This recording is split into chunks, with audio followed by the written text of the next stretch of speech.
হেই বন্ধুরা, কেমন আছেন সবাই? আশা করি সকলেই খুবই ভালো আছেন। শোনা যাচ্ছে এবার সুপারস্টার জিতের বিপরীতে অভিনয় করবেন বলিউড অভিনেত্রী পূজা চোপড়া। না, তিনি কোনো সিনেমায় অভিনয় করছেন না।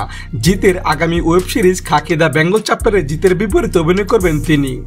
নীরাজ পান্ডের পরিচালনায় খাকি 2-তে জিতের সাথে আরো অভিনয় করবেন কলকাতার জনপ্রিয় সুপারস্টার প্রসেনজিৎ চ্যাটার্জি, এবং এটি প্রথম জিৎ এবং প্রসেনজিৎ একসাথে স্ক্রিন শেয়ার করবেন। জিৎ এর আগে কখনোই ওটিটিতে কাজ করেননি। খাকি দ্য বেঙ্গল চ্যাপ্টার সিরিজে জিৎ একজন পুলিশ অফিসার, যেখানে জিতের লুক দেখা যাচ্ছে জিতের শত্রু সিনেমার লুকের মতো। আর এতেই স্পষ্ট যে জিৎ ভক্তরা আবার সেই শত্রু সিনেমার দিবাকর সিংহের মতো একটি চরিত্রে পেতে যাচ্ছে সুপারস্টার জিতকে। প্রসেনজিৎ চট্টোপাধ্যায়, জিৎ, শাশ্বত চট্টোপাধ্যায়, পরমব্রত চট্টোপাধ্যায় সেখানে থাকছেন এবং তাদের সাথে আরো যুক্ত হয়েছেন রাহুল দেব বসু। এদিকে সিরিজের সঙ্গে যুক্ত ঘনিষ্ঠ সূত্র জানাচ্ছে বাংলার বড় পর্দা ছোট পর্দা সিরিজের চেনা মুখ রাহুলকে এই বলিউডের সিরিজে যথেষ্ট গুরুত্বপূর্ণ ভূমিকায় দেখা যাবে। একাধিক লুকও থাকছে তার।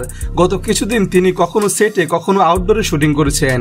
ছোট পর্দায় রাহুল হারহিম করা হলনায়ক।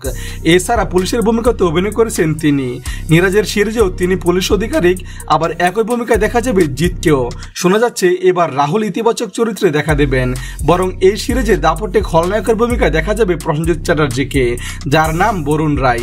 তো বন্ধুরা, বলিউড অভিনেত্রী পূজা চোপড়া যদি জিদ্দার বিপরীতে অভিনয় করেন কেমন হবে কমেন্ট করে জানিয়ে দিন।